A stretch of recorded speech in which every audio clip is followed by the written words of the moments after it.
For media who are coming to the airport, we ask that you continue to stage at 311 Convair Drive. Thank you. Quick question here, guys. 17 and 18. 17, guys, the eyes of North America are on here, and you're walking away from the microphones. What are you guys doing?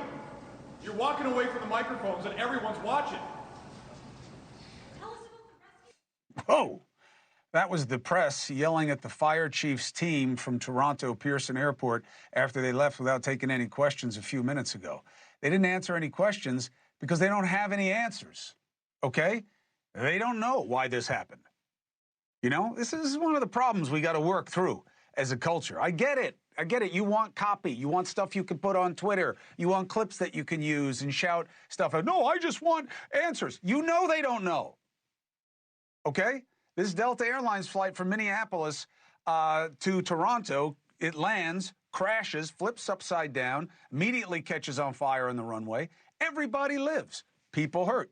18 people injured, 3 in critical condition, including a baby. We'll have to watch. But I've never seen a group walk away from anything like this. You think that might be the story, but no. Why? Because we're in angry times and people want answers. So let's see what the right path is. Let's bring former senior safety investigator for the NTSB, Greg Feith. Greg, it's good to have you, bud. Crosswinds, ice, crosswinds, ice. You know, I mean, do you think the analysis is going to take us way farther than that when you get the black box? I think it could, only because those are the obvious things, Chris. The other thing is, you know, how far off the side of the runway was the airplane when it landed? That's a question. There was evidence that maybe snow was blowing across the runway. If the pilots lost visibility on the runway or the runway got covered and that airplane drifted, we're not sure that it actually landed on the runway. We know that it landed in the area of the runway. These are the kinds of questions that need to be answered. And of course, that'll come either through interview and or the cockpit voice recorder and definitely the flight data recorder. So there's still a lot of questions. There's a lot of speculation, my friend. You know that. And it, you know, like the press, you know, we want answers and we want them now. The problem is the investigation just started. Right. I mean, the idea that they could answer any of the things that you just asked, I mean, they'd have to review tape and take a look at it and figure out what the snow situation was. I mean, the idea that they would know now, I mean, I don't know that I'd even trust any answers they could give us right now about the questions you just asked. Would you?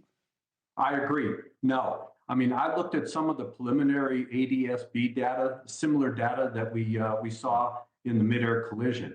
And it showed that the airplane was landing on speed and at a nominal descent rate. But I've heard that the aircraft may have bounced. I've looked at the data, and it indicates that it may have bounced or had a hard landing, which separated the left wing. That's what started this whole sequence of events. The question is, why? One last quick thing, and then I want to pivot. FAA cuts does not mean that the people who are responsible for landing planes are getting cut. Reading into it, there's some maintenance people, probationary people. Are you worried that the cuts go to safety, or do we not know yet? Anytime you start cutting people at the FAA, other than administrative type people, those people that go out and fix all of the nav aids or are responsible for maintaining the equipment, that is a safety issue. And if that safety issue then translates into serious incidents or accidents, then those cuts will have a devastating effect on the entire system. Hey, thanks for watching. Go to joinnn.com to find NewsNation on your screen. And don't forget, click the red subscribe button below to get more of NewsNation's fact-driven, unbiased coverage.